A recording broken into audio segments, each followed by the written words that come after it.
Hello ദാവീദ് എന്ന ചിത്രത്തിൻ്റെ 5-ാം ദിവസത്തെ കേരള ബോക്സ് ഓഫീസ് കളക്ഷൻ റിപ്പോർട്ടാണ് ഇന്നൊരു വീഡിയോ ഭാഗത്ത് ഉൾപ്പെടുത്തിയിരിക്കുന്നത്.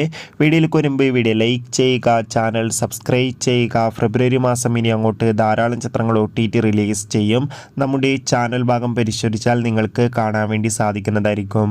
ആൻ്റണി വർഗീസ്, അജു വർഗീസ്, വിജയരാഘവൻ എന്നൊക്കെ പ്രധാന കഥാപാത്രങ്ങളായെത്തിയ ചിത്രമായിരുന്നു ദാവീദ്. ചിത്രത്തിന് മികച്ചൊരു പോസിറ്റീവ് റെസ്പോൺസ് തന്നെയാണ് ഇപ്പോഴും പുറത്തുനിന്നുകൊണ്ടിരിക്കുന്നത്. അതുകൊണ്ട് തന്നെ ഏവരുമേറെ ആകാംക്ഷയോടെയാണ് ദാവീദ് എന്ന ചിത്രത്തിൻ്റെ കളക്ഷൻ റിപ്പോർട്ടും അറിയാൻ വേണ്ടി കാത്തിരിക്കുന്നത്. ചിത്രത്തിന് ഇന്ന് 5-ാം ദിവസം കേരളത്തിൽ അത്യാവശ്യം മികച്ചൊരു ബുക്കിംഗ് ആണ് നടക്കുന്നത്. അതുകൊണ്ട് തന്നെ ഇന്ന് മാത്രം ചിത്രത്തിന് കേരളത്തിൽ നിന്ന് ഏകദേശം 1 കോടിക്കടുത്ത് വരെ കളക്ഷൻ സ്വന്തമാക്കാൻ വേണ്ടി സാധിക്കുമെന്നാണ് ട്രാക്കിംഗ് റിപ്പോർട്ടുകൾ സൂചിപ്പിക്കുന്നത്. എന്തായാലും ദാവീദ് എന്ന ചിത്രത്തിൻ്റെ കൂടുതൽ ബോക്സ് ഓഫീസ് കളക്ഷൻ റിപ്പോർട്ടിനായി കാത്തിരിക്കാം. ചിത്രം കണ്ടവരുടെ അഭിപ്രായം കമൻറ്റ് ചെയ്യുക. കൂടുതൽ സിനിമാ വാർത്തകൾ പെട്ടെന്ന് ലഭിക്കാൻ ചാനൽ സബ്സ്ക്രൈബ് ചെയ്യുക.